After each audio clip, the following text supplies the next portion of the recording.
Boom, what's up guys? How's it going?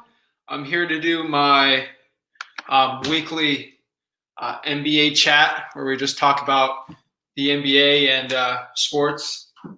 Oh wait, no, never mind guys, just kidding. We're here again for another real estate wholesaling and investing Q&A. I'm so excited guys for this one. We are going to break down everything, all your questions you guys have about real estate investing and wholesaling. I usually do these around 5 o'clock, but got a little tied up today. So we're going to go live here on Instagram too. Just trying to get as many people on here as possible. So let's pop up Instagram. Let's go live on there. Let's see. Alrighty. And people are going to be hopping on here. So let's see. Boom. Alrighty.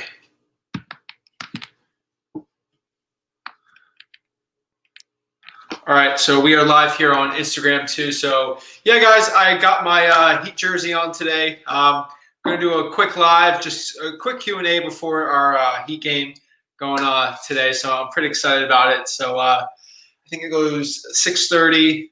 So it's about an hour, but you know how TNT does it. They get like Charles Barkley that talks for like 30 minutes. So I'd say an hour and a half we got. So I'm pretty excited for this.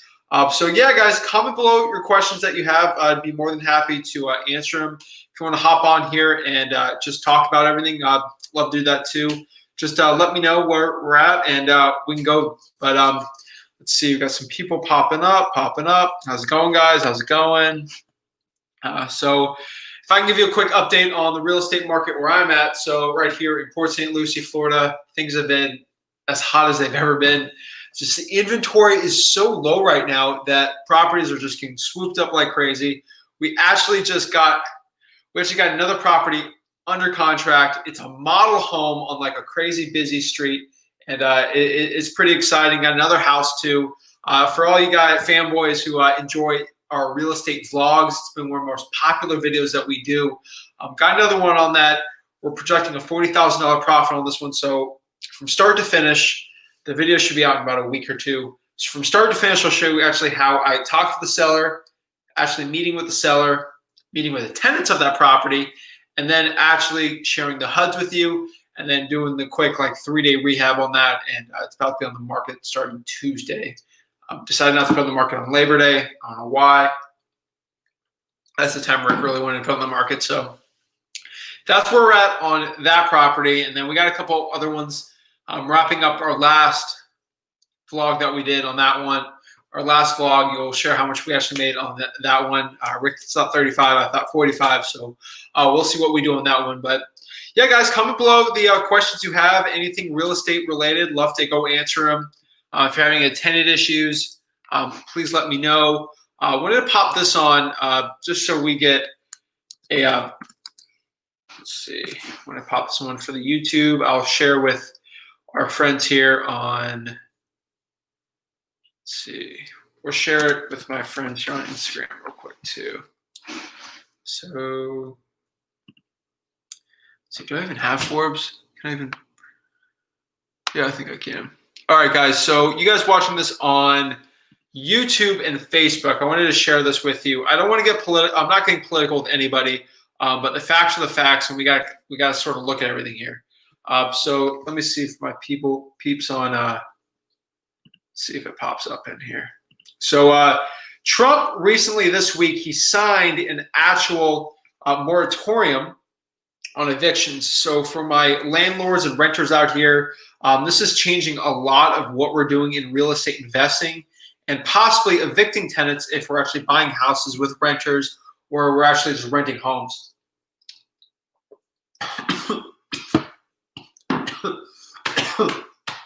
Jeez. Oh, it's always why I got water on me. All right. So this was a really good article I read this morning, and I think it's really important that we understand these new laws that's going in, especially with our president here. This one just got updated at, no, This is a different article, actually. Just got updated 4:03, so like an hour and a half ago. And apparently Trump did an executive order to actually ban evictions for, I don't know, like the end of 2020. So it's getting sort of insane what's going on. I didn't expect him to do this, but all politics aside, I don't care who you like or who you don't like. This will affect us for the whole of 2020. So we got to understand what's going on, what it means, especially for the tenants. This is why screening tenants is so important. So the actual CDC is actually in charge of everything when it comes to this eviction moratorium, which means you have to ban evictions and stop them. So let's look a little more on it. So which renters will receive the protection of this moratorium? All renters provide eviction protections for people making $99,000 or less per year, which is basically most tenants, I would say. I'd say 90% of tenants are under this, so they're protected under here. You can read more in this article. In order to be protected from eviction, you must prove that you're likely to become homeless if kicked out of your dwelling. However, you'll still be required to pay as much rent as you can afford. You're also required to provide a declaration form to your landlord stating you try to obtain available government assistance for rent or housing that you will make under the required income thresholds. Can't currently afford your rent and the risk of homelessness is evicted. As a real estate investor, what I see with this is it's a little fishy. I think that most tenants, if let's say they lost their job, technically all of them are at threat of being homeless. Again, my heart goes out to the people that lost their jobs to COVID and they can't make an income. But it definitely affects us real estate investors and landlords. So you go more into the new moratorium just days after the announcement of the extension of eviction protections for federally backed mortgages on single-family homes. Again, this has been here for a while. You can't really evict anyone on a federally backed mortgage. So that is almost what I thought I saw 2/3. Don't quote me on that. I'm not a big statistics guy. But what that means is basically if you have an FHA loan, Fannie Mae, Freddie Mac, a VA loan, and if you're just any government-backed loan, you can always check. If you don't know if your tenant has that, just go on PropStream and look. But unfortunately, you can't evict those people. And Trump just made it a lot stronger on this one. The only thing I don't know if this is for all of them, if this is just more strengthening of federally backed, or this is for all federal single-family homes. This article really didn't go much into detail, and the CDC hasn't really provided any guidance on this. But from what I could tell, this is for everything, for all homes. But I got to check again. This order is not received. To pay rent, nothing in order, charging collection fees. So the more information on here, let's see. So COVID-19 relief bill, with at least $100 billion in emergency rental assistance. Trump administration made stimulus funds available. And that's basically it. So I just wanted to share a little bit about that before we got into our Q&A. So yeah, Trump, hate him or love him. You can have your opinion of him or whatever. He did sign this into place, so that does affect us real estate investors, especially wholesalers too. So if you're trying to put a property under contract and the reason is that the tenant's not paying, that tenant or the new buyer can't evict that person, especially under these protections for at minimum the end of 2020. I know the city of Miami, that mayor has put a pretty much of a deadlock on there. The state of California, I don't want to pop that article on, but the state of California actually did an entire ban, I believe, for, let me see how long. Let me just confirm. They did something even crazier. Let's see here. I'll share with you guys watching on Instagram. I'm pretty sure it's for 2021 too. Let's see. Let's check out that article real quick.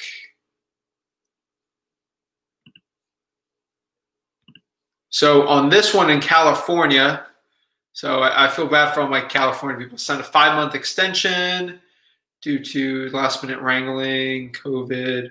In March, issued executive order. Under new legislation goes into effect immediately. Tenants who pay at least 25% of their rent from September 1st through January 31st will be protected from eviction. However, those who fail to meet the minimum rent payment could be removed beginning February 1st. So 25%. It's actually a little better than Trump's, but it's apples to oranges, especially for us investors. 25% doesn't even keep the lights on. You barely be profitable with that. I know a lot of landlords that are not even profitable at 100%. Extension also gives tenants a reprieve from unpaid rent for March and August, but allows landlords to sue for the back rent during the periods in March 2021. To qualify, tenants are required to sign a declaration affirming of COVID-19 hardship. The bill also extended some foreclosure protections to owners of rental property of 4 dwellings or fewer. Let's see here. It should be at renters of 15 days to submit the form. Not too bad. Was it? What do you say? 5 months? Yeah, so till February basically. So not too bad. I've seen a lot worse. I mean, here in Florida, I mean, just Governor Ron DeSantis keeps extending it every single month. So I can't really complain too much. California's decent. I think they're going to keep extending it till this pandemic happens, or hopefully till a vaccine happens. That's just the way I'm sort of looking at everything. So if you're going after your absentee owner lists, just be careful, because if tenants, they don't have to be evicted, and that could cause a problem. It's very risky to actually buy a house with a tenant in it unless that you know for a fact that tenant's going to go. So some tips. So guys, ask your questions below. I'd love to go answer them. So we got someone. So Murad says, "You're good, man. LOL. I'm good, man." Tim, that's nuts, dude. It's insane what's going on. Guys, we're in crazy times right now. I can't explain how crazy the times have been, guys. So let's see. What's up, guys? What's up? What's up, guys? Wow, we got a lot of people on Instagram. I don't even know how much is a lot for Instagram. I don't even go live here much, but let's see. Yeah, we're good there. So some tips you guys can have if you're actually a landlord. So a really big tip you can have is just screening your tenants. So probably the easiest one that most people don't really follow is make sure your tenant is not a felon. Please do background checks on your tenants. You will be shocked for most people that just rent out properties, their tenants are they don't do background checks on them. So when you put someone in, if let's say, God forbid, that person, you do a background check on them, and let's say that they have 2 felonies on the record for meth, are you gonna let them in your house? I hate to be prejudiced against that, but in this COVID times, you have to be extremely. I'm big too. On second chances, if someone committed a felony and they've changed their ways, and I'd love to put them in one of our properties. They have a good, decent paying job. Unfortunately, with COVID now, you almost have one shot with your tenants, and it's tough, man. That's the only thing I could say, because if you get a bad tenant in there that is doing drugs and they're not paying rent, yeah, it's really hard to get them out. COVID hardships is very easy to do. Kind of leaves a lot of real estate landlords high and dry, but you can look at a million people. I mean, look at Michael Zuber. He's got hundreds of rentals, but he knows exactly what he's doing. He knows exactly what he's doing, so he does very well. His tenants are nice and happy. A lot of them have to cut rent for a month or two just to make them happy. Let's see, we got some more people join in. What's up, guys? What's up, Dan? What's up, Real Estate Flow? All right, so let's get going on some of these questions. So let's do a quick Instagram, and then we'll go on the Facebook and YouTube. Again, guys, everyone on Instagram, go to Flip with Rick YouTube. You get more visual stuff there, I guess. I don't even know, but see. So Axel says, "Are you putting off going after pre-foreclosures?" Again, with the newest laws that have really come into play, pre-foreclosures and foreclosures are still happening. I think, I don't remember what state you're in. If you're in, I think, let's see, most states, I think every state. So I'll give you an example here in Florida. Here in Florida, and basically everywhere, pre-foreclosures and evictions, that moratorium is only good for federally backed mortgages. You could still do a foreclosure, if it's not a federally backed mortgage. So there's still pre-foreclosures. There's actually less foreclosures right now, especially in my county here in Port St. Lucie, than there ever has been in history, because all the federally backed mortgages aren't getting foreclosed on. And usually, I don't know the statistics, but a lot of these federally backed mortgages, some of them get foreclosed on. You can't foreclose them now due to the moratorium from the Trump administration. So I don't know what to say about that, but you can still pull them. We're not putting them off right now. We're still doing them, still door knocking from it. But it's not really the end of the world. How do you get so Mitchell asks here, how do you get a property under contract? The easiest thing to do is go to the seller's house. You can do it over the phone too. I prefer going in person, talk to the seller, build rapport, talk about the person, not the actual property, and then get to the nitty gritty. Like, get into it. Like, how much do you need to sell the property for? And just go from there. Like, it's not that complicated. If you build the right rapport, it really shouldn't be that complicated. So let's see. All right, we'll answer this question. So Dan says, how do I get my first deal? Dan, you're not funny. Dan does a lot of deals. So guys, check him out. Dan.buys.houses on Instagram. He's a jokester over here. He does plenty of deals. I don't even have to explain with him. He's a big SMS dude. But yeah, I'm not going to answer that. You get a lot of deals. But all right, guys. So I'm going to flip this over on Instagram so you guys can sort of see this.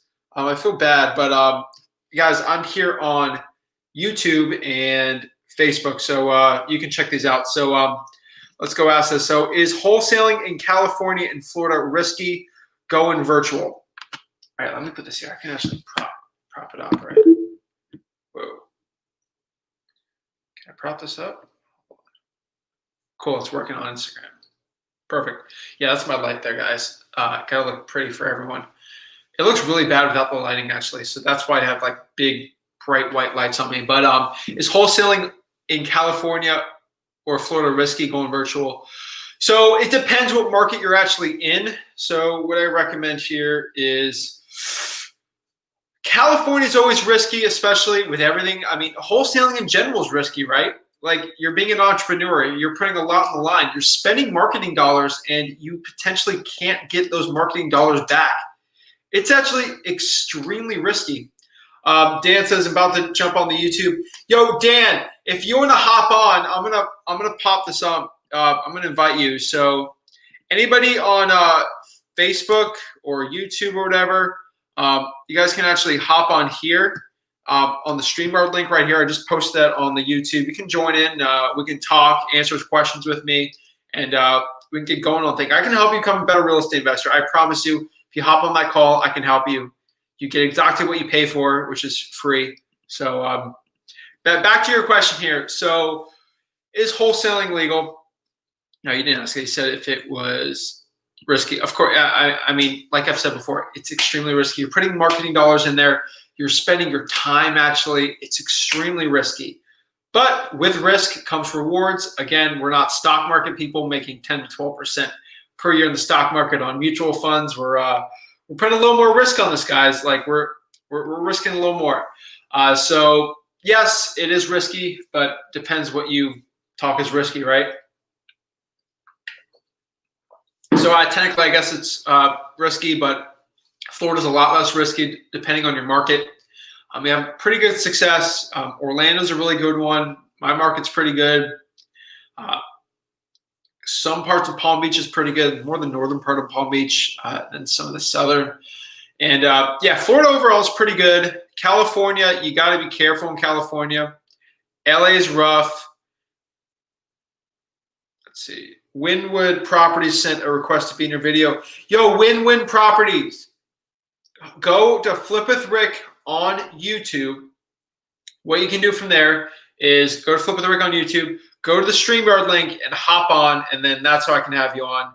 I have a lot more people watching this on YouTube and Facebook than Instagram, so I want everyone to see it. So if you want to hop on, that's what you guys can do. But yeah, it's risky, guys. If you're going virtual, your risk is cut out, but it's rough though. I'm gonna be honest. Like, going virtual can be tough because you have to lock these properties all over the phone, so it could get a little rough. Let's see, we got some more people on here. All right, so let's see. Murad says, "What is the best list to call right now?" I 100% recommend if you're going to call someone, I would probably call on a trigger list. So that could be code violations, could be high equity, tax delinquency. I would say pre-foreclosures with equity if you're wholesale. So we're strictly kind of keeping this in the wholesaling realm right now. But I would say those. And I'm trying to think. I'm just trying to think of other lists that other students, because here in Florida, some lists work and some don't. So the water shutoff list, it's pretty tough. But yeah, I mean, the water shutoff list is pretty tough, guys. So especially here in Florida, that's also another decent list, I would say. And I mean, anything that'll trigger something like pre-foreclosures will get a lot better over time.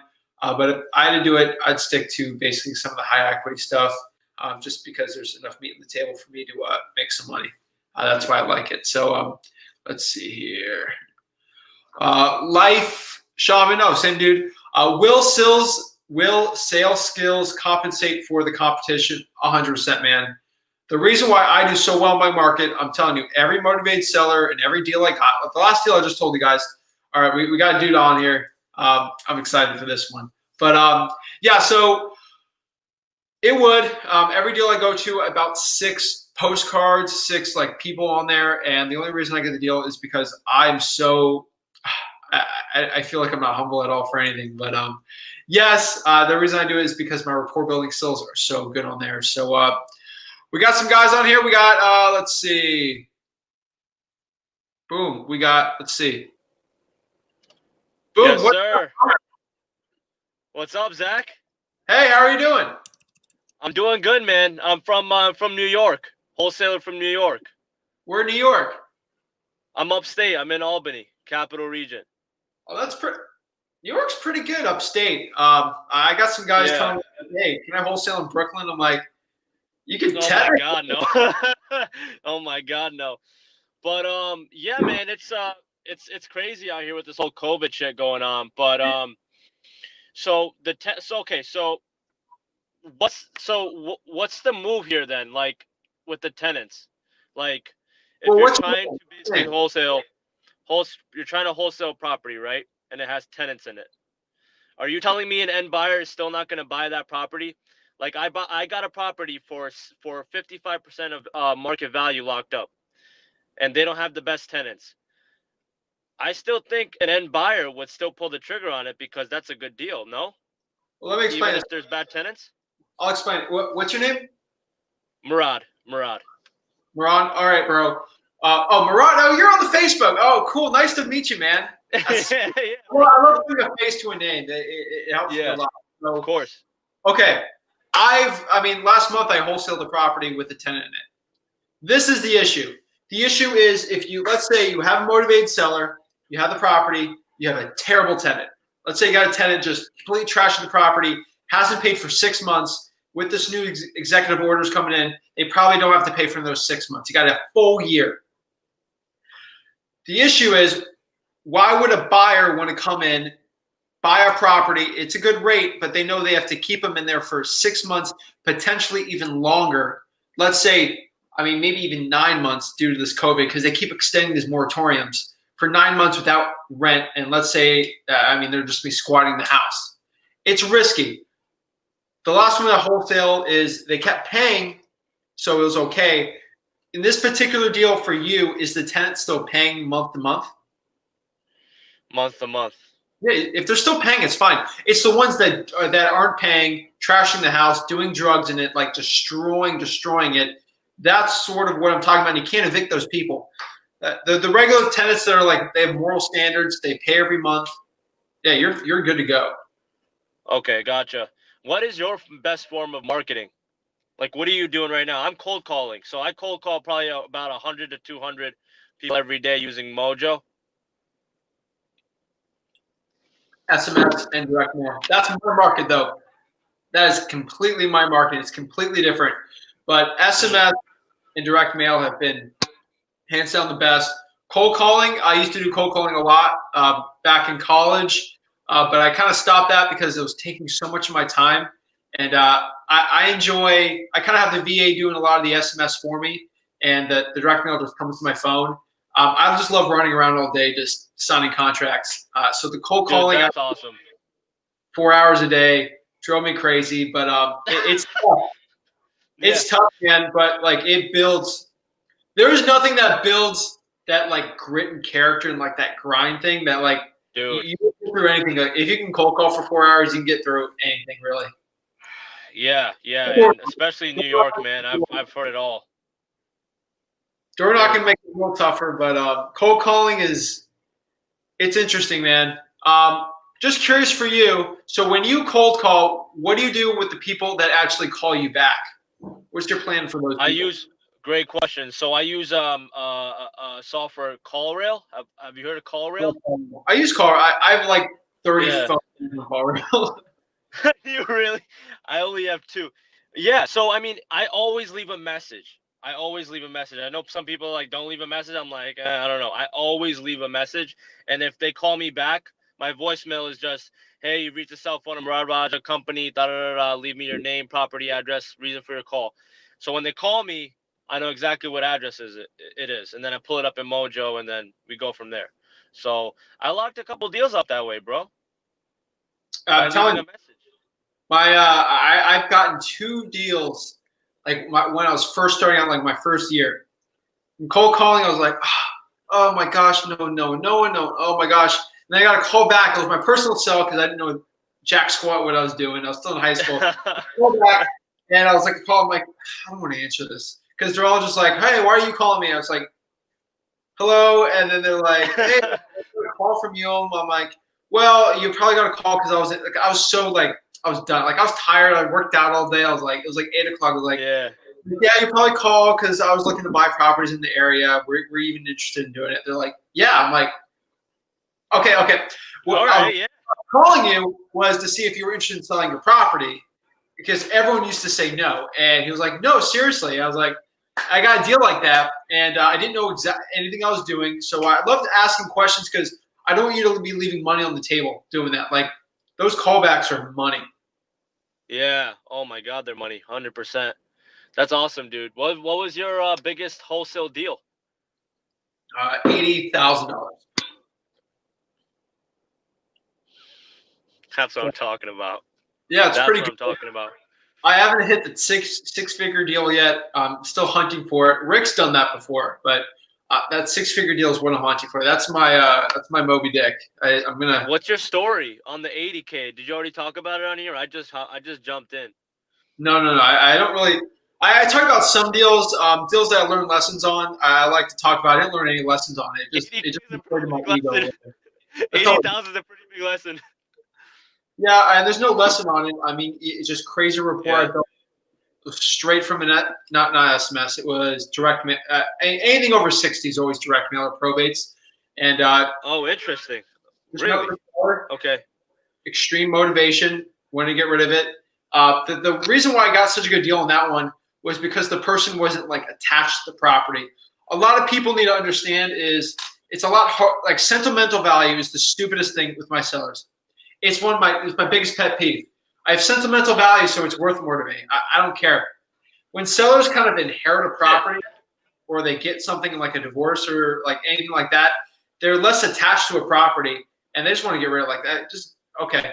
So I was like, hey, how much do you need for the property? Oh, I don't even know.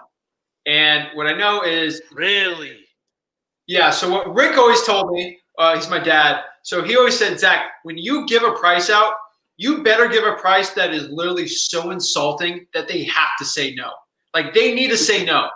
If they don't say no, then you lost. So let's say I said 140, and I'm like, you should probably take 130. I've had so many of those deals when I was starting out. And so I'm just like, you know what? This is like, he just told me that like a week ago, like before this has happened. I was like, okay, 120. The Zillow's at 210. I'm like, yeah, you're going to say no to this. And she's like,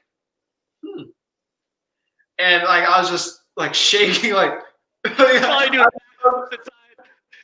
I I was shaking so hard, and she was like, "Okay, that's good." And then I just signed a contract, put a buyer in there, 80K. Dude, that is awesome, dude. That is a great lesson to take away. Yeah, but Cause like, sure, like it gets insulting, right? But like, what if like your client right there, that one person says yes, that's gonna change your life. I've learned a lot. This year with COVID, the biggest thing I've had is literally that. Like nobody really understands that. I would say the most insulting low offers. I have a lot of rapport. Don't get me wrong. If you guys go out and do insulting offers and you don't rapport, you're just like, oh, let me see the property.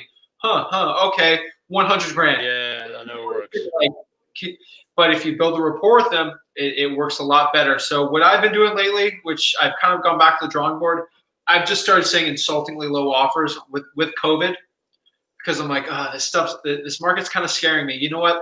I'm just going to say stupidly low offers because I'm worried. The sellers are worried too with COVID, and it works pretty well. How's Albany doing? Is it on fire? Albany's on fire. Yeah, it's on fire, dude. I gotta get going in 5 minutes here because I'm actually helping my aunt and uncle buy a house here. But dude, the second a house is coming on the market here, it's literally selling within like sometimes hours. I know. Sometimes hours, bro. Yeah, everything right now is priced 1 to 10% higher, 1 to 10% higher than the market value, and it's selling. As far as the market goes, it's crazy here. Yeah, it's growing. It's growing here really fast. So it's good, man. It's good. I closed on a property on a Friday, put it on the market Saturday, signed a contract on Sunday, and we're closing in like a week. Full price. Dude, that's awesome. It's stupid. I don't understand anything. That's awesome. I'm so confused. But I really appreciate you talking to me, man. I think you got a lot. We'll stay in touch. Okay. Yeah, man, I appreciate it, man. I'm looking forward to you crushing it too. I'm gonna follow you on Instagram, and then I'm gonna hit you up too, man. I think we'll definitely do some business in the future. No problem. Sweet, man. All right, Zach. Just go message me on Instagram. That's where I'm most active, and then maybe Facebook. I get like way more Facebook messages. I don't know why, but do Instagram at Flip with Zach. IG, right? IG, right? Yeah, and check it out. Thanks, man. All right, bro. Good talking to you, man. Sweet. That was awesome. Hope you guys got a little bit of value from that conversation. I don't really talk about too much about that 80K deal, mostly because I'm just being honest with you guys. I was not really big into social media. I was kind of like in a grind mode. But yeah, I made 80K in a wholesale deal. Don't talk about too much about that. So we got William wants to hop on too. William, if you're still there, you can still hop on. You got to go to Flip with Rick on YouTube. Scroll in the comments and then click here on the StreamYard link, and you can hop on here. So Profile Pod, love your show, Zach. Thank you so much. It means the world to me that you guys are actually watching this. It means so much to me, guys, that you guys are supporting me. If you guys can do me a huge favor real quick on Facebook too, if you can just smash that like button right now and subscribe, it'd mean a lot to me. The reason I say this is the more people that like this video and the more people that actually subscribe, everyone on Instagram too, the more people that actually follow me and like everything. It's not really a selfish self-ego thing. It's truly to help people out. So with this live video, the more people that actually like this video right now, and especially on Facebook, it'll show it to more people, which means more people get to ask questions and get their answers. There's nobody here on Instagram. There's nobody here on like Facebook or YouTube that's actually going out, doing lives, just throwing people on there and just literally giving you all the secrets I got. There's nobody that does that, and that's especially what I want to do now, trying to get in for my Heat game. Of course, you guys know I'm rocking the Wade jersey. There's no other way to do it. So, man, I missed Dwayne Wade. All right, so let's go answer some Instagram questions here. So I'm not crazy, guys. I'm going to show you on guys on here too. Look, I'm really live here on Instagram. So, all right, let's pop it up here. Ooh, Uh-oh. All right. How can I recenter this? Okay, so let's see. Jeez, we got some questions on here. All right. What's up? What's up? Got more people joining. Risk and reward, of course, of course. Let's see. Charlotte, need that. Absolutely, I agree. A lot of people says I needed this video. Thanks. That's all I'm trying to do. Oh, I forgot. I didn't put that in there. Where is it? That works. Let's see. Where's my other stuff? All right. So comment below your questions, guys. Love to answer it for my stuff. So driving for dollars. So Dan says his top one's driving for dollars. Again, it's very market specific. It's crazy. I don't know anyone in my market really doing crazy on driving for dollars. But Mitchell Prime asks, where can you find people who would buy distressed properties? Those people are what we call in the business. So Mitchell asks, where can you find people who would buy distressed properties? Just pausing on Instagram, sorry. But those people are called cash buyers, and what they do is they actually buy distressed properties. Like we're in wholesaling, we put these people under contract, and then we sell the contract to cash buyers. We make a profit in between there. I like to keep it about $50,000 for the contracts at least for all the students. You can get as little as $1,000. I've done $1,000 assignment deals. They're okay. You always learn something doing it. Sometimes it's what you need just to get that. Like, I know it works. I know it works. So where you can actually find cash buyers is a million ways. One of the top ones for free, I'm just going to give you some free ones right now, is you just go on Facebook groups and find cash buyers, post your deals, and just find it. For paid, I love going on PropStream. There's like cash buyer tools. You can actually go in there to actually find cash buyers. Any person or corporation that bought a property for cash, all cash, if they bought it, it'll actually pop up on there and you can actually see it. You can actually pop up people who actually bought properties, flipped it, made a profit all within 6 months. You can pop that all there on a PropStream. So you go to listrei.com. You can go there and get a free trial to actually use that. So technically free, I guess. Some other ways to actually find cash buyers, just go to your local RIA, which is your Real Estate Investors Association meetings. Most of them are in Zoom, depending if you want to go, you can actually go there in person. Let's see some other cash buyer tips. You can use bandit signs if you actually have it. So if you actually have a property under contract, this is what I recommend. You can actually go to the Facebook Marketplace, post that deal, stating that it's already under contract and we need to find a buyer for it for cash. What you can do from there is you'll have a flood of cash buyers coming in there. It's really good. Facebook Marketplace, honestly, guys, I'm telling you, Facebook Marketplace has become, in my opinion, like the new Craigslist for finding cash buyers. Craigslist used to be a really good place. Craigslist now is like terrible for finding cash buyers. I don't know why. Just for the past 2 years, it's really just honestly sucked. It's terrible. But Facebook Marketplace is still pretty good. There's a lot of Facebook groups you can join for finding cash buyers. Another really good one is to actually JV with people, which is a joint venture with other wholesalers who have a cash buyers list. You're going to have to split your deal with them, but you'll get a cash buyer from there. You can cold call cash buyers. You can pull some from list source, maybe even from PropStream again, and doing it from there. Just cold calling regular lists, you'll find cash buyers too. You can also find landlords. So you can always go on absentee owner and try to see if those people are looking for more properties. There's literally, I can go for hours and hours how to find cash buyers, but I enjoy doing it. I enjoy helping the people out.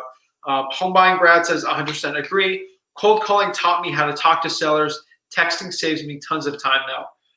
Ooh, it's a tough one, guys. So, in my opinion, especially when it comes to real estate investing and as real estate investors in general, you guys got to put your 10,000 hours in. If you put 10,000 hours into talking to sellers, 10,000 hours into just real estate wholesaling in general, you will become a complete expert at this, and it will just be, everything will be second nature for you.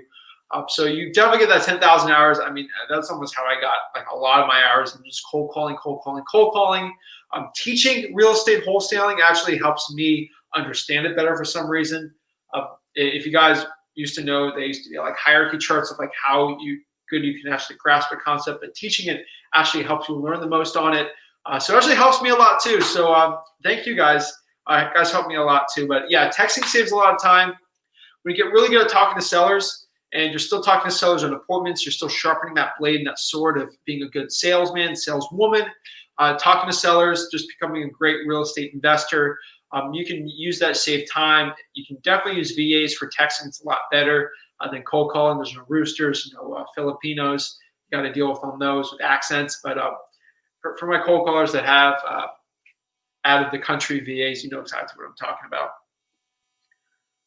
Eye of Pink says, what's 3 biggest lessons you've learned since starting? Number 1, I would say, let me get some water. Okay, think about this for a second. Top 3 lessons. Okay, I would say my number one lesson I've learned was that real estate wholesaling and investing is not limited by your anything really. Your age doesn't matter in real estate wholesaling. Like I started at 17, became very successful in high school. So number 1, real estate wholesaling, just it doesn't matter. Nothing can stop you in it. There's no limitations. I don't care if you're 17, 16 years old. Again, yes, you probably need an 18-year-old or older to help you sign contracts with you, preferably a parent who won't screw you over. But again, age doesn't matter. I don't care your sex, your gender, your race. It doesn't matter. Everyone under the sun has become completely great wholesalers at any demographic, any age, weight, rate, like anything, race, like it doesn't matter. Everyone is a really good wholesaler that puts in the hours. The only thing wholesaling does discriminate against is how many hours and the effort that you actually put into it. So my number 1 lesson is there's no limits to who can actually be in this business. So that's one of my top things I truly love about it.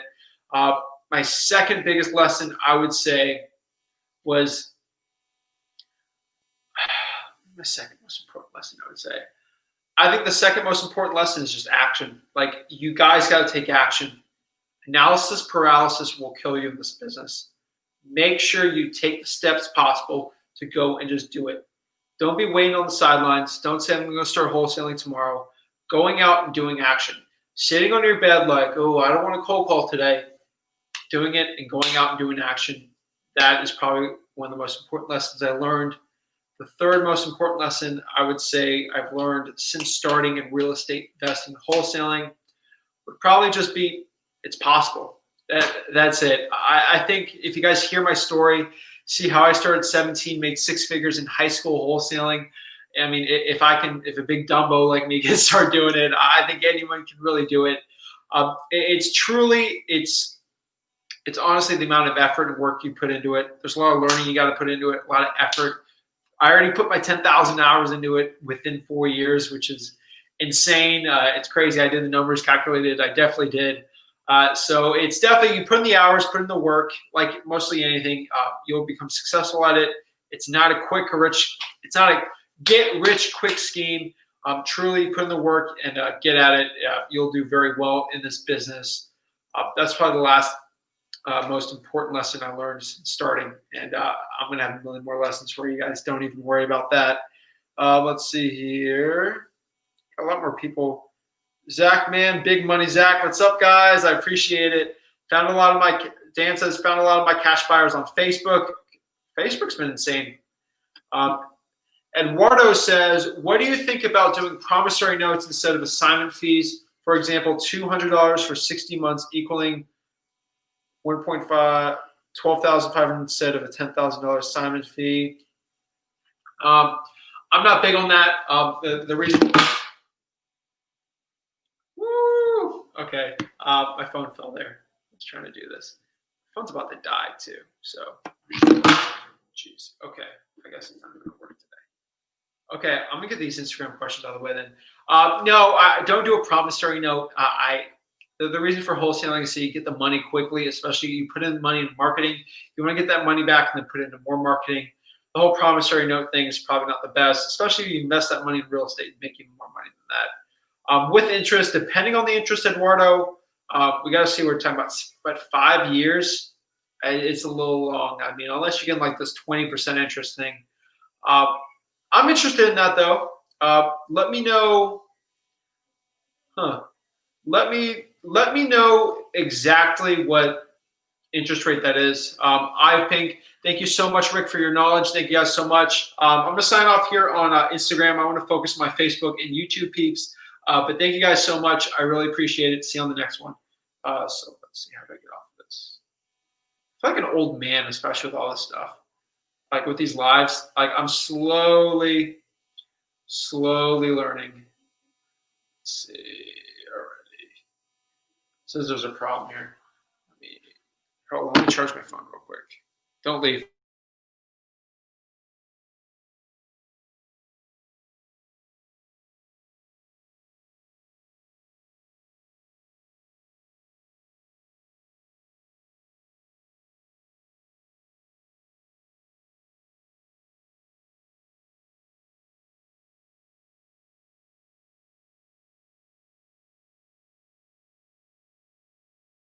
It's telling me how to charge my phone.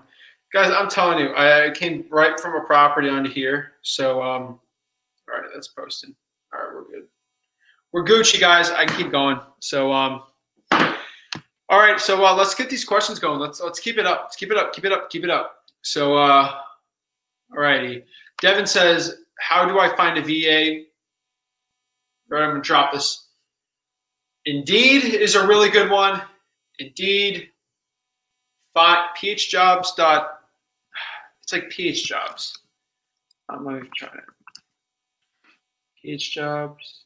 Onlinejobs.ph is a really good one, and I would say Upwork is a really good one too. Those are the top 3 ones. I know a lot of our real estate colleagues and friends have other ones. I think VA Hub's another good one people use. I've never used it, so can't really promote it. But I would say Upwork's a pretty good one. I like Upwork. Okay, so Jesus Christ.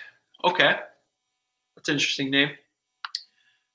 Okay, so where do you pull most of your lists from PropStream? I'm using PropStream and doing Facebook ads. When it comes to PropStream, if you guys are interested in PropStream, listarei.com. Wink, wink. But yeah, pulling my list from PropStream, I would recommend. I pull most of my. What do you mean where? Because I mean PropStream's where you pull it. Are you talking what type of list? Pre-foreclosures, really good one. They got tax delinquencies on there. They have a million of them. Like honestly, a million. Let me see if I can even pull some up so I can kind of show my people who don't have PropStream what I'm talking about. I feel like I'm talking and like you guys aren't understanding some of it sometimes. I don't even know if my mic's on. I'm just guessing people can hear me. But my mic could have been on this entire hour and I have no idea. But the guy who came on, he sounded like he heard me. So let me pop the PropStream on. Which I don't know if I have enough RAM. I got a MacBook, guys, so don't attack me on this one. So from it's still loading. I know you got auctions. I know you got liens you can do. Let me try to pop this on for you guys. So, boom. All right. So yeah. So on PropStream, you can search anything really.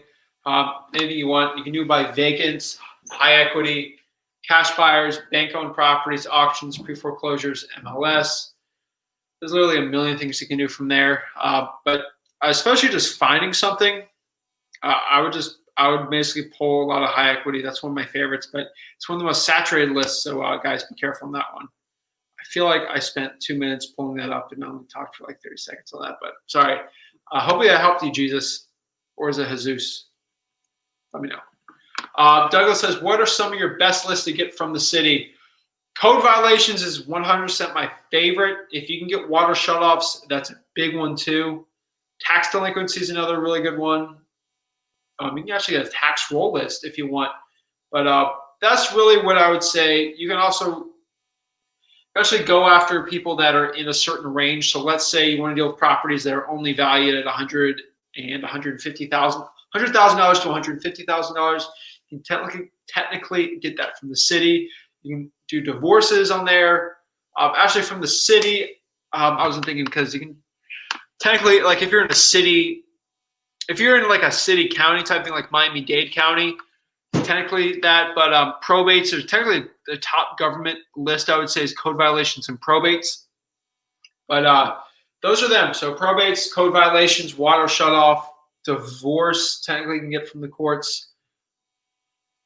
That's really it. Water shutoff if you can, but tax delinquency too. And vacants is technically a governmental list, but you can pull it from a lot of. Batch has a really good one. You can also go to PropStream has vacants. I've done some vacant lists. I've text vacants. They do it pretty well. But yeah, you guys. Also, if you guys are interested in some free skip tracing, free texting. No, that's the wrong one. I don't know what I'm clicking anymore. Let's see.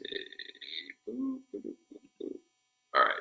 Yeah, you can do 500 texts for $1 if you want on a bachelor.io/Zach.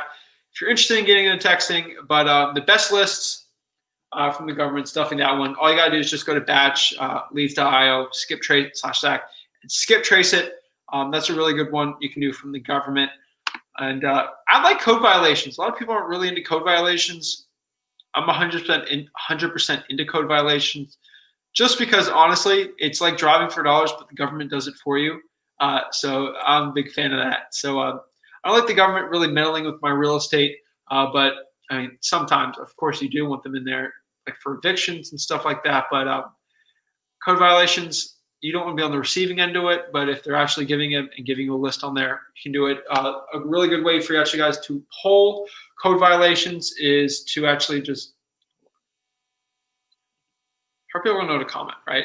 But yeah, so if you want to get code violations, just go to your city or your county. I recommend you do both and request from each of them because the actual, let's say from Miami-Dade County, Miami-Dade pulls code violations for themselves, and they actually do it for the entire county. And the city of Miami they actually pull code violations for the city because they all are greedy and they all want money, right? So they like it, they recommend it.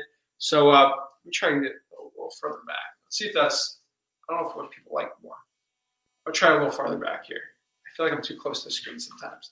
But yeah, just do from the city or the county. Go call them and request for your code for the code violations. They're going to be cute and short with you. They're going to say, "Why do you need that?" And you're going to freeze and like, "Oh no, Zach didn't tell me about that." What you got to do is just say, "Hey, I'm just interested in the information." They're going to say, "But why?" I'm like, I get this all the time, like, because I'm interested in getting the code violations. I pay my taxes. I would like to know the information just as a private citizen. And either they can either say, well, think about it, or no. Then you can say, well, am I going to have to file a Freedom of Information Act on you guys? I know it's a pretty big fine if you guys don't do that public information. Let's see. I'm getting a lot of these questions. Is that even popping up? I don't even know what's going on. But yeah, so that's how you do it when the code violations, if they don't give you the information, they're actually going against the governmental acts of the FOIA,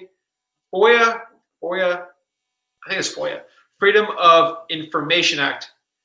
Actually, they actually have to give you that information by law, especially when you're a tax-paying citizen. You can get into a million things. They found a lot of weird classified stuff with this new law that they had in. I think it's from Obama that put that in. But you literally anything that's like a governmental record, if it isn't classified, like CIA, top secret, FBI stuff, you can get it. So they found something out about like a bunch of JFK assassination stuff. So if they could go find that, you can go find your code violations. So it's not that difficult. But all right, we got Jesus. Says doing virtual wholesaling in Long Island, New York. That's a rough one. Long Island can get rough. The more east you can get, except for the Hamptons, obviously, you can do okay with it. Long Island's interesting. The more upstate you can get, probably the better if you want to do that in virtual.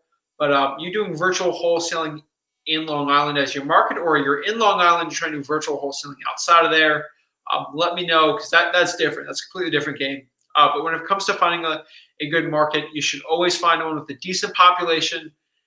I like to do little tiny ones too, like tiny little population centers, and then some bigger ones. But especially for like virtual ones, just have a proof of concept. See other wholesalers that are doing well virtually in that market, and I'll actually attack that with them too. That's another one that actually did it.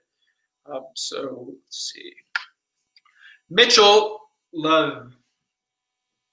Leva says, "What's up, bro? How did you learn how to wholesale?" I learned how to wholesale the old-fashioned way. I had a book and YouTube University, and again, my dad's Zach Ginn. But when I started out, he said, "I'm not going to help you out. You learn wholesaling yourself. If you want to get into it," because he knew that actually get me into learning a lot harder. So that's how I did it. A lot of books I read from my dad's shelves, and just honestly going YouTube and just the School of Hard Knocks. I went out there, spent years like probably thousands of hours cold calling, and I just learned how to actually talk to sellers pretty well. And then I started working with Rick. He taught me a lot too in the business. So that's actually how I initially started to learn how to wholesale. The hardest thing to do when you're learning to wholesale is finding like a good mentor. So that's why I recommend always finding a mentor. You guys shouldn't be paying $1 million for like your coaching and stuff like that. I go on these lives just to give you free coaching and just to help you guys.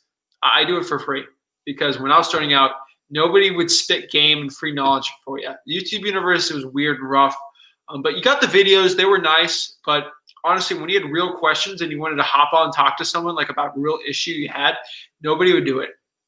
And that's why I decided I wanted to change the game. I wanted to shake these gurus to their core by actually going live for like hours and hours. Like I did a 3-hour live because I had so many questions where I just literally, I answered every single question. I had people hop on, I talked to them, I helped them out with issues. I cold call people, sellers. Like I'll do it all just to help you guys because I just want to be that guy that just gives value. That's all I want to do is just help the people out because no one really helped me when I was starting out.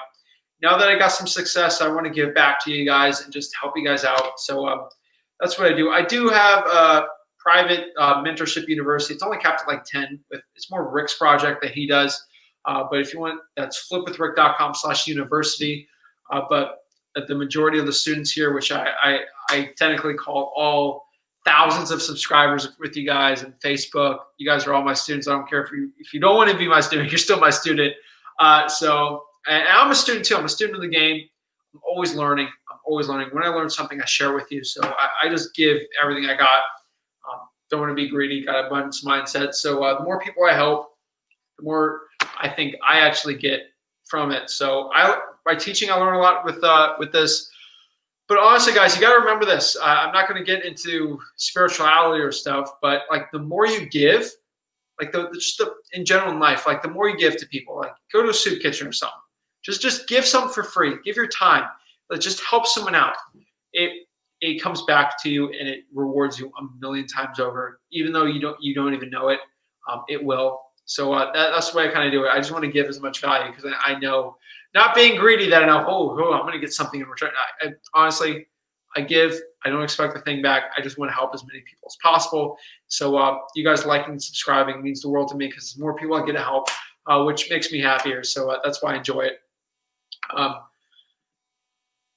see here. Nathaniel Wilson, what is a seller leaseback? Those are rough. I would not get into those. I'm not 100% sure what it is 1,000,000 times, but I'm 99% sure a seller leaseback is when you actually purchase a property and then you lease back to the seller the property. Let me just search that real quick because I'm pretty sure that's what it is. We actually... Yeah, that's what it is. I just searched it real quick. Yeah, so we've done a couple of those before. I didn't know the exact name for it. So what it is basically you purchase a property from someone and then they lease the property. So they go from owner to tenant. Usually we only do that if that's only for like a month. So I'll buy if someone's like really strapped for cash, what I do is actually buy the property from them and they can lease back for me for like a month. And it's risky right now, especially with COVID and the evictions that's going on. But you don't want to be the guy that buys a property from a tenant and then for like 50 cents on the dollar, and then you charge them rent, and then they go from owner, they lose all this equity, and now they're just paying you a crazy amount of rent, and they kind of lose the house, and they go on like negative news articles about you. I don't like seller leasebacks. The only way I would do one is if I actually bought the property, the person needed the money now for something, and they're actually trying to find a place to move, so they need a month, and usually I just waive it for free, so the lease is like $0, just to help provide a solution. Again, I got a killer deal on those, but that was pre-COVID, so that's what a seller leaseback is. Don't recommend them, but technically you can do it. If you're wholesaling, you don't really have to deal with that situation. It's more of a buyer's thing, but you're technically providing the solution, so you might need to know a little bit about it. But yeah, it's really just buying a house and from the seller, and the seller leases back and lives in the property for hopefully less than 2 months. Some of those seller leasebacks are for like 2, 4, 5 years. It's a mess. Most of the time, they're good just refining it, but it doesn't make sense on paper half the time. So the way I do it, it actually makes sense because they're out in a month. So maybe they'll pay me $1,000 for like a month that they can live with, and then they can actually find a place they need the money now. So it makes sense for them. But for someone that's paying $1,200 a month in mortgage, they sell the property for 60 cents on the dollar, and now they're paying $1,600 in rent. It doesn't make too much sense, but just be careful with that. So Mateo, yeah, that's a cool name. How do you find people hard to find usually? Batch leads is a really good one for skip tracing. Oh yeah, skip tracing or door knocking. So if I have somebody that like I can't get a hold of them over the phone, like it was a hot lead, most likely what they're doing is like they're really hot. They were like a hot lead, and you were talking to them. Everything was going really well. Like you're getting all these deals, and this person's like, I need to sell my property for 20 cents on the dollar, and I need to sell. And then you call them back, and they answer. You set the appointment, and then you try to confirm it. They go MIA, and you can't get a hold of them at all. That's a tough situation, guys. But if it's hard for you to get a hold of them, most likely they're talking to other wholesalers and they're just getting bids on it, and they're waiting for you, or they're waiting for your bid so they can outbid you and just get the most money possible for the deal. So be very, very careful with that. If they're hard to find, most likely, and they were easy to find in the beginning, they're shopping you around, or they're shopping your offer around. Be careful. Again, a lot of wholesalers get a hot lead, they give an offer, and then the seller goes MIA on them because they're shopping you around. They won't call you until they get all the offers and say, hey, John Anthony from House Buyers 123 Premium is going to give me $50,000 more for the property, and now you're stuck. So that's why talking to a seller, getting a contract signed as soon as possible is the most important one. So skip tracing is a good one. TruePeopleSearch.com is a really good free tool to get a hold of someone on their phone. Again, if worst case scenario, it's like a really hot lead, maybe you have an appointment near there, just go knock on the door, try to talk to them. That's what I would do on their one, Mateo. Joe Omana, what's up, bro? You guys need to get some pictures on your profiles. I like matching a face to a name, but I think Joe's new. I don't remember answering questions, but from him. But where do you go to get your water shut-off list? I heard the city secretary usually knows it compared to the water department. Is that true? I can't get it in Port St. Lucie. I've tried really hard. I can't get it for some reason. I've threatened FOIA. They just don't give it to me. I don't know why. Any real estate investor here in Florida will tell you.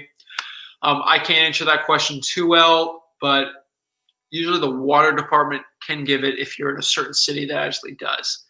So that's my answer for you there. There's some people that actually like sell those lists, but overall, I would call the county. If you're in a county that they just don't give it to you, it's almost impossible. So I'm not really going crazy on those. But the water shut-off list, just go to your local city, municipality, water department, city secretary, and go from there. Joe, are you from South Florida? Because I would be shocked. Like if you could find a water shut-off list, I'd be extremely happy, and maybe I can get that list, but I can't get it where I'm at. Oh, let's see. I can go for hours, guys. I gotta make this heat game though. But Mateo, do you do you do creative financing? And if so, which title company or lawyer you use to close them? So break this down for you. So I'm in Florida, so I do creative financing. Again, this is a wholesaling Q&A, but I'll spit some creative finance game for you real quick. In the short term, yes, I do creative financing. I love doing lease options. They are my absolute favorite because you make a lot more than a wholesale deal on them. But I don't want to confuse you. So if you guys are new to real estate wholesaling, or you're like, this is your first couple of years and you're still trying to make six figures and you're still like trying to get a hold of the game, just pause this video, like just blah blah blah blah blah blah. Just skip what I'm gonna say and just wait for my next answer to this one. But guys, if you're in wholesaling, guys, if you're new, get the wholesaling done. Make six figures a year first, and then we get creative financing, and then we can get some fun, some more advanced strategies. Again, I don't want to overwhelm people with everything. So Mateo, since you're asking this, yes, I do it. Lease options are my favorite. I've been picking up a couple sub twos lately, which is short for subject twos, which you're buying a property subject to the mortgage. So you're buying the house with the existing financing in place. So for an example, in the average subject two deal I do is I give let's say they have the property's worth $100,000 and they have a mortgage for like $7,000, and they're paying like about $800 a month in actual in their mortgage. And what you do from there is what I do is like I'll probably give the seller like $5,000, and they'll start just taking over their payments. And the average subject to, so you can do a couple things with subject to, is I'm going to lose a lot of people here, but sorry. You can actually do subject to where you shift the deed into your name so you control it and the debt is in their name, or you can do stuff in like a land trust and then it's technically in their name until the actual property moves and until you're actually looking to actually like transfer everything over. So unless you actually sell it or you sell it like on creative terms. But that's how you actually do it with creative financing. We recommend, especially the subject twos. Hey guys, I'm not a lawyer. Remember that. I'm not a lawyer, so I can't give you guys legal advice on this. But overall, I would say with creative financing, I would stick to subject twos and then do lease options also. Lease options are one of my favorites because if a wholesale deal doesn't work out, always throw out payments possibly. I give you a down payment on the property. I pay you every single month. And at the end of that, I'll just give you a lump sum, sort of like a mortgage balloon. And it works really well, especially here in Florida. I love it. It's one of my favorites. So lease options, we actually do really well. They do a lot better when the market's spiraling out of control on the downward slope. We do a lot more of those, especially with subject twos. Like when the property values are going down, we do really well. We actually make profits on there. Less with the wholesaling, just because whatever market I make money on it, just because I have all these strategies. So creative financing, in my opinion, is a better strategy for when the market goes down. And we know it's coming up in the future. So that's why I've been brushing up and getting my skills as good as possible with that. But yeah, so Teo, oh wait, I didn't answer your question. What title company or lawyer you use to close them? If you're local, just DM me. I can help you out. If you're in Florida, but yeah, I'm not gonna. I mean, I can't really tell you what title company to use. I mean, you just gotta find an investor-friendly one. Just because I don't if you live in like Omaha, I don't using my title company because it won't be local and it won't help you with your seller. And lawyer, keep it local just to help you out. Mateo, I'm from West Palm Beach, by the way. Will be awesome to talk more about creative stuff. Yeah, bro. Yeah, if you're in West Palm Beach, there's a billion title companies that will help you with creative financing. With lease option, you don't really need a crazy like creative financing one, just the average one to facilitate that transaction would be pretty good. And also, guys, on a creative deal, you can get a property subject to or a lease option. You can wholesale that and just make a fee off of that too. So you can wholesale basically anything. I don't think I explained that too well. If you have a subject to where I offer to give the person $5,000, take over their payments, you can actually wholesale that deal for like $5,000. We've bought in Rick's bought, not personally me, but Rick's bought in deals from people that give us subject twos, and we give them like $3,000. So we've bought lease options too before. we'll give someone like $2,000 if they got a lease option, like payments in place because we got a lot of private money we're getting too. So yeah, so you can actually wholesale those. So more power to you. Always learn it, but don't get overwhelmed with it. For wholesaling, think about 6 figures a year first, and then we get creative finance. Talk to your you. Okay, cool. That's a pretty cool name. Oh, look at that logo. That's cool. Hey Zach, what's up, bro? Do you have email? Email support@flipwithrick.com. Either me, VA, look at it. Rick doesn't look at those. But yeah, I'd be happy to answer you on those. Again, I'm pretty busy all the time. So I block out certain times of my day. So every Friday around 5 to 7, I block out just to help people out on YouTube, Facebook, and Instagram too. So this is my block out time where I can actually get to talk to people. I love it. DMs, I get to everyone on my Instagram DMs @FlipWithRick, @FlipWithZach. Let me pop this up for you. Yeah, that's where you guys can follow me. I answer my DMs basically every day or every couple days. I'm Zach Ginn on Facebook too. I get like, I don't know why, I get so many Facebook messages compared to my DMs. Maybe I'll get like 5 direct messages on Flip with Rick and like 3 on Flip with Zach. But I'll get like 20 a day on Facebook. So like every other day I'll sit down and just, I'll just blast through all my messages. So that's how you get to me a lot better. Email, love to answer on email too. I'm not discriminatory on that. I love to talk to people on email. But I like the face-to-face contact a lot better. That's why I had my buddy on there, Murad. He popped on there. I love doing that. Hopefully that helped. How would you access a boarded up house? Let's see. So who boarded the house up? That's the real question, right? What I would say for you, Robert, is if the seller boarded it up and you have permission to unboard it and look inside, yes. If the city boarded it up, make sure you have permission from the seller and try to get access another way. Depends who boarded it up. It's boarded up for a reason, bro. So just be careful. If you didn't have permission to access the property from the owner, I don't want to do any legal risk for you, so I don't do that. Again, I'm not a lawyer, I'm not a CPA, I'm not a tax, I'm not a fiduciary. I'm not this crazy advisor with 1 million doctorate degrees, but I'm just trying to help. So I would say you get permission from the owner and then see if you can get access to it. But see what it's boarded up for a reason, man. So just find out the reason why and try to get from there too.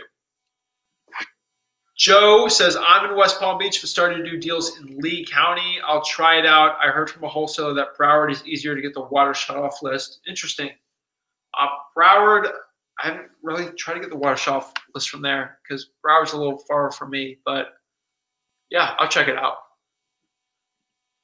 I talked to him about that. By the way, awesome to talk about creative stuff.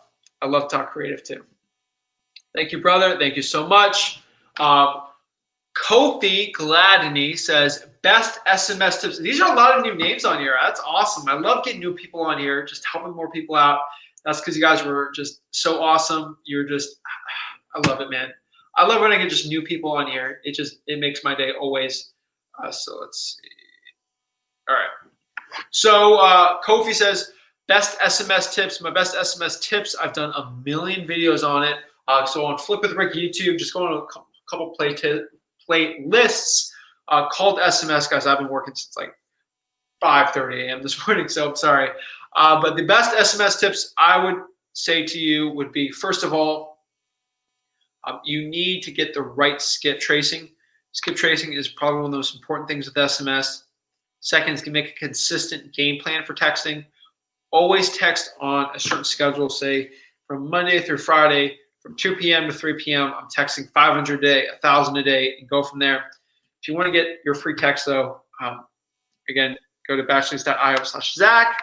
I'll put this on here because I want as many people to like and subscribe as possible.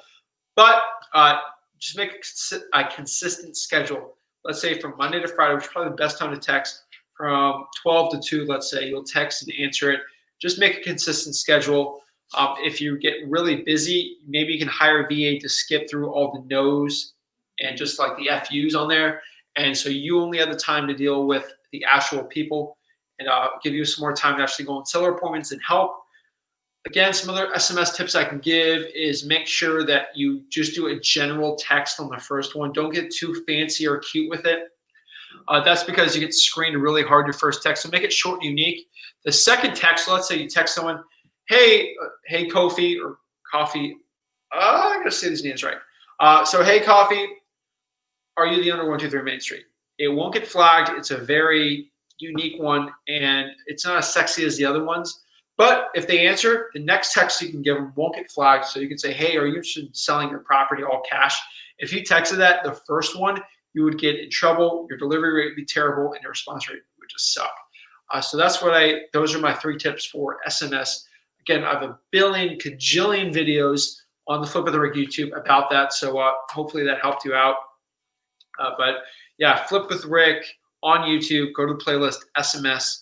Or just search Flip of the Rig SMS, Zach Ginn SMS. Probably be the best ones.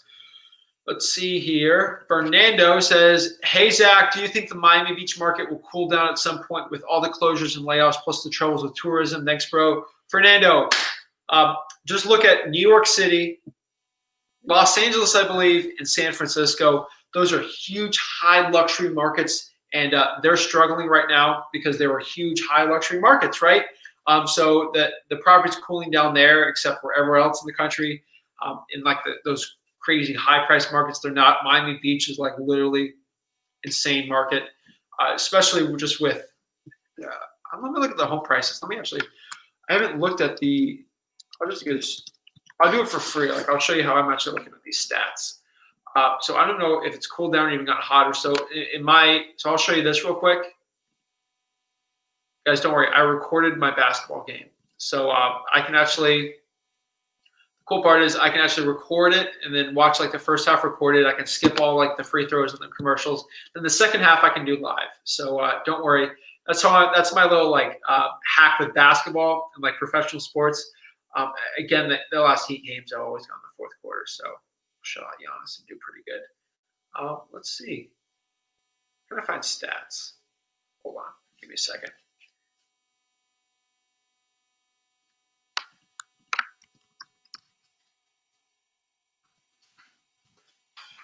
I can help people out. That's all I want to do. Okay. Let's see if I can pop this on. Yeah, these high-priced markets are getting rough. So just go here. This is the URL. It's Zillow.com. It's Zillow.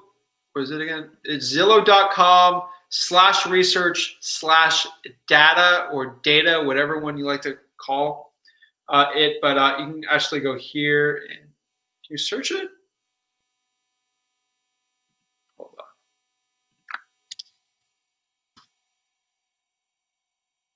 There we go. Where's my search on here? Oh, hold up. There was like a little search thing on here. Hold up. Wait a minute. It's like Zillow market data. Zillow market data. Oh, is that it? God, here it is. Got it, guys. I'm really sorry. Jeez, I messed up there. Okay. This is how long I've been out of this live stream game. It's been a long 7 days. Okay, so we'll go here. So what you can see here is, I mean, literally like a rocket shooting out. And then you see a low curve. Right now, the market's really hot for me. So let's go my market real quick. Let's just search Port St. Lucie, Florida. And as you can see here, the data has shown that everything's been going nuts. It's a little cool in some areas, but it's going pretty well here. So let's look at Miami Beach. So in the last year, it's gone down 2%. So if you look at Port St. Lucie, it's gone up 3.7%. In the last year, Miami Beach has gone down 2%. So let's say you go look at, let's say, Palm Beach Gardens, more luxury. That's gone up 2%. The market's pretty hot there. So yeah, Miami Beach has gone down 2%, and the forecast is supposed to go down another 3.2%.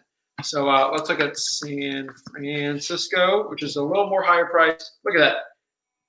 It's gone up, but the forecast is supposed to go down. Right now, it's getting pretty cool. So let's just do Los Angeles real quick. So it shot up like crazy, and then they're actually doing pretty neutral, which is interesting.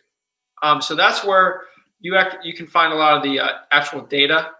That's what I recommend, especially when doing it. But I think Miami Beach is probably going to go down a lot, and they got a lot of condos and like skyscrapers. So be careful with that.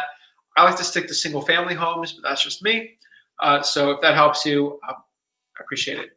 Britt Plans Life says, hey, what is up? How are you doing? What up, what up, what up? Real Charlie Brown, can you explain a leaseback?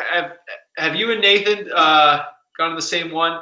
Let me know. I explained a seller leaseback in the other one, but I'll do a quick one for you just to help you out. But are you saying that because you don't understand the last one I explained? I legitimately want to know. But technically, Charlie, a seller leaseback is when you buy a property from a seller as a real estate investor and a wholesaler. You buy the property, and then what happens is you lease back. I'm saying the word, like you can't say a word definition, like the word of angry. You can't say the word angry in it, so I feel like it's weird. Okay, so you buy a property from a seller, then during the closing, you sign an agreement for the seller to live in the property for a specific period of time, which is also known as a lease. So you can lease it for a year, 11 months, 10 months, 1 month, 2 months, with a seller lease back. The most I'd say is 2 months. Again, you could get in trouble doing a little more, especially with the moratoriums and the new laws that are coming in. So hopefully that explained it. Go back if you want more information on this. And first of all, search it. And second of all, just go to the question that Nathaniel asked Wilson. I explained that a little more in detail. I don't want to bore the audience here a little much on that, but hopefully that helps you. That's all I want to do is just kind of help. But I recommend as a wholesaler, it's hard to do. It's more of the cash buyer's issue with the seller, but you're providing a solution. So if it's part of the solution, you get a really good deal. You can make it work, but I only do like seller leasebacks for like a month or two at most, and I have to get the thing at like 55 cents on the dollar, like 55% discount. Like it's got to be insane of a discount for me. So hopefully that helped you, Charlie Brown. Again, you've asked a lot of questions. I really appreciate it, and you literally have one of the coolest names. Britt Plans Life. Oh, I just talked to you. I agree. I don't go for high-priced markets, especially since the profit would be low for me.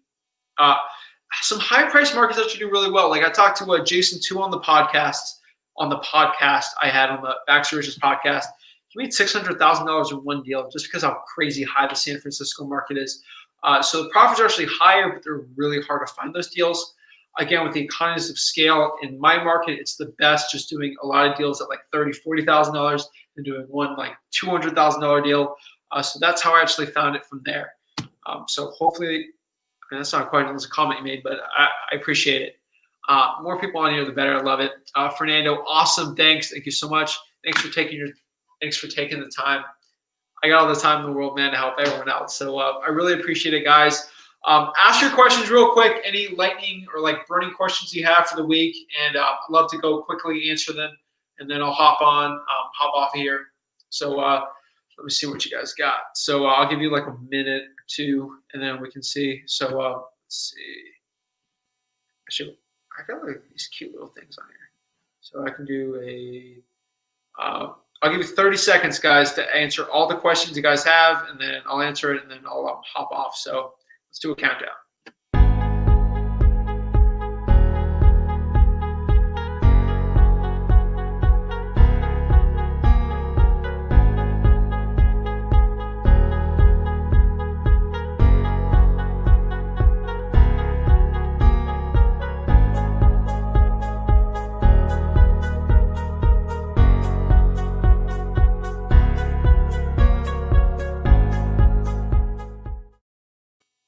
Okay, I don't think we had any questions on there. So I appreciate it. I'm just glad I can leave here without no one really had a burning question. So, oh, the last minute Joe got me. All right, I'll answer it. That's awesome. Okay.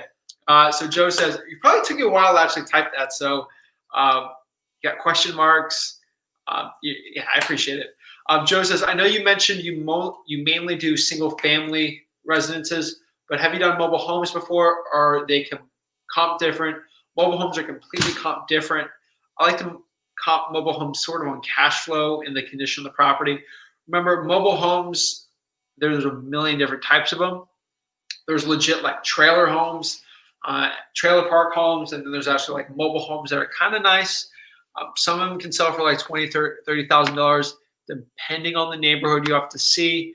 In Florida, it's all over the place. And then you got module homes, which I've done plenty of deals on module homes before. But overall, everything is a little crazier with them. And then you got manufactured homes. So I've done deals on those type of properties that aren't single family, but the profit's a lot less and they're a lot harder to find. Mobile homes are interesting. I've done some deals on them, but I'm not really too big on that. Chris Rude's really big on that. Whole podcast where he talked about it. So check Chris Rude out on the Back Riches podcast. He went really in depth with it, but he had a pretty interesting way of talking about it. He does it mainly for the cash flow. A big lesson I learned from him on that one was if your cap rate's really high, you're going to catch a cap. So be careful with that. But keep getting text on here. I got to put my notifications off of my Mac. Do not disturb. All right. It's shocking. I didn't get a call within an hour. It's almost a record for me. But yeah, they are comped completely different, but not at the same time. So there's not really like an MLS for mobile homes. So it's really hard to go on Zillow and search mobile home values. It's hard to find mobile home sales, like a complete like comparables of it. It's kind of tough unless you're in certain markets and like communities that have mobile homes that sell that you can actually look at the stats on it. Could get a little difficult, but mainly, but the comps is you just look at comparable sales and kind of compare them, but it's hard to find the mobile homes. So that's kind of what I'm talking about. But different wise, you'll make a lot less money doing mobile homes, but people still do it. So hopefully I answered your question, bro. I appreciate it. So let's see. So Coffee, bro, tell me how I say your name because I'm expecting you to be on every week. So I'd love to say your name right because I am, guys, you already know I am an expert of butchering names. I'm the name Butcher. Should be my nickname. But thanks, man. I appreciate you guys just showing the love and support. It means a lot to me. Just thank you guys so much. I really appreciate it. So if you guys have any more questions, please let me know. If not, I'll hop off. Just let's see, give you guys 10 seconds. Just search something. 10, 9, 8, 7, 6, 5, 4, 3, 2, 1. Let's see. All right, we're off. So I appreciate it, guys. Thank you guys so much. Please like and subscribe to this video. You guys mean a lot to me, helping me out, supporting. So thank you guys so much. And catch you on the flip side. We're going to do another Q&A next week. Back to just podcast on Wednesdays, and then a new video coming out on Mondays. So thank you guys so much. Have a good one.